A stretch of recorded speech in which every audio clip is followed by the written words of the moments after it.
Hello दोस्तों, कैसे हैं आप सब। मैं आपके लिए लेकर आया हूँ स्वर्ग के दर्शन कहानी।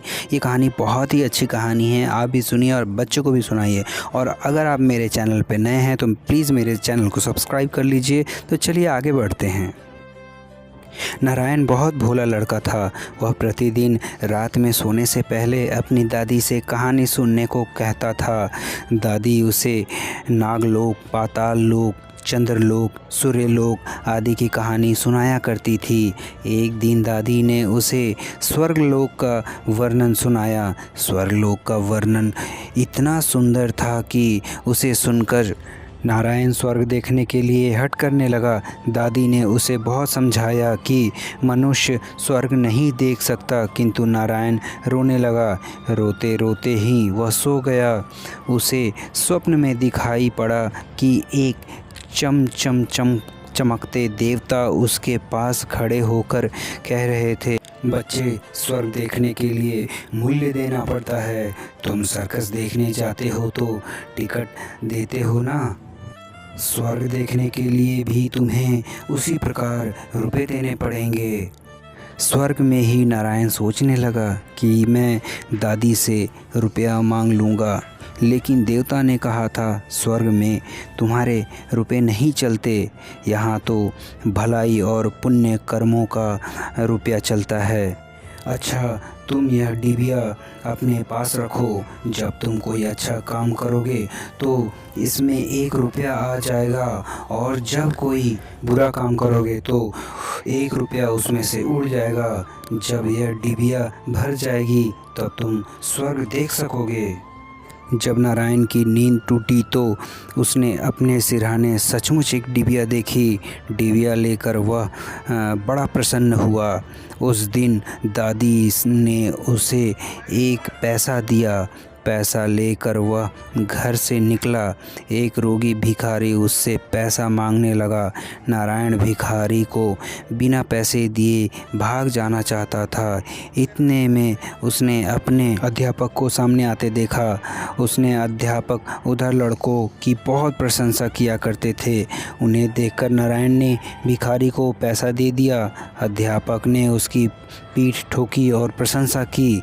घर लौटकर नारायण ने यह डिबिया खोली, किंतु वह डिबिया खाली पड़ी थी। इस बात से नारायण को बहुत दुख हुआ। वह रोते रोते सो गया।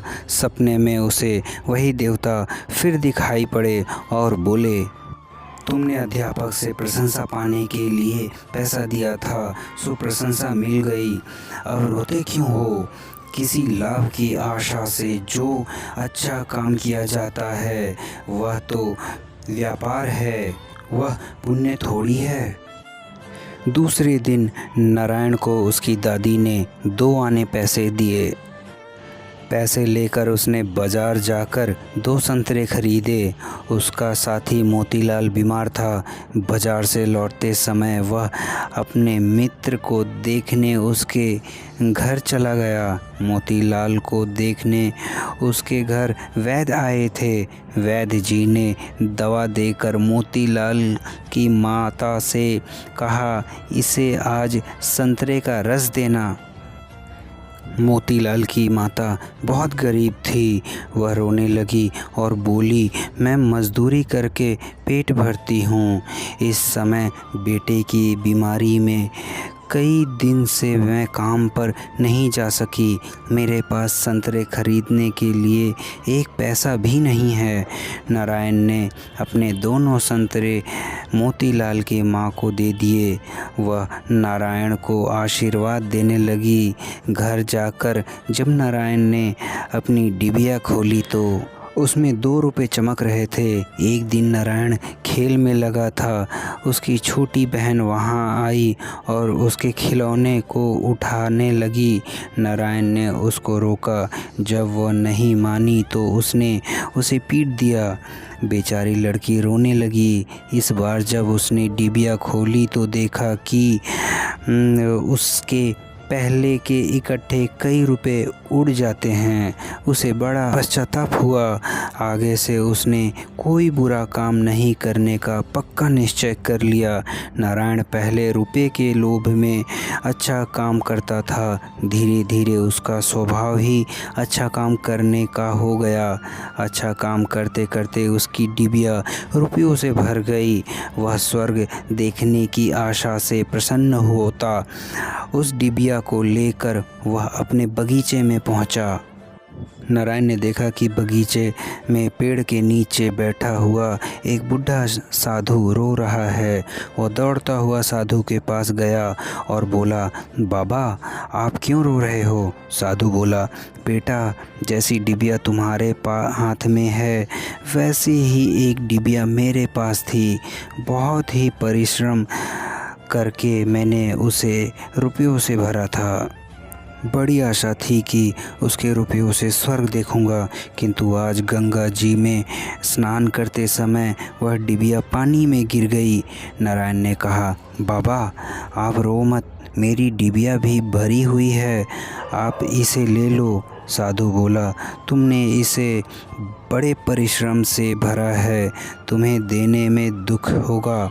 नारायण ने कहा, मुझे दुख नहीं होगा बाबा, मैं तो लड़का हूँ, मुझे अभी पता नहीं कितने दिन जीना है। मैं तो ऐसी कई डिबिया रुपए इकट्ठे कर सकता हूँ। आप बूढ़े हो गए हैं, आप अब दूसरी डिबिया पता नहीं कब भर पाओगे या नहीं, मेरी डिबिया ले लीजिए। साधु ने डिबिया लेकर नारायण के नेत्रों पर हाथ फेर दिया। नारायण के नेत्र बंद हो गए।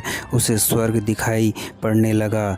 ऐसा सुंदर स्वर्ग कि दादी जी ने स्वर्ग का वर्णन किया था, वह वर्णन तो स्वर्ग के एक कोने का भी ठीक वर्णन नहीं था।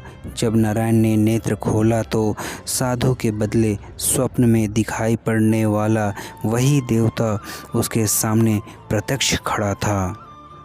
देवता ने कहा, बेटा जो लोग अच्छे काम करते हैं स्वर्ग उनका घर बन जाता है। तुम इसी प्रकार जीवन में भलाई करते रहोगे तो अंत में स्वर्ग में पहुंच जाओगे। देवता इतना कहकर वहां से अदृश्य हो गए। मोरल ऑफ द स्टोरी, मनुष्य जैसा काम करता है वैसा उसका स्वभाव हो जाता है। जो बुरे काम करता है उसका स्वभाव बुरा हो जाता है, उसे फिर बुरा काम करने में ही आनंद आता है। जो अच्छा काम करता है उसका स्वभाव अच्छा हो जाता है, उसे बुरा काम करने की बात भी बहुत बुरी लगती है। तो दोस्तों आपको ये कहानी कैसी लगी आप प्लीज़ कमेंट में बताइएगा, और आपको कैसी कहानी सुनना पसंद है आप मुझे बताइए, और प्लीज़ मेरे चैनल को सब्सक्राइब कर दीजिए। जय हिंद।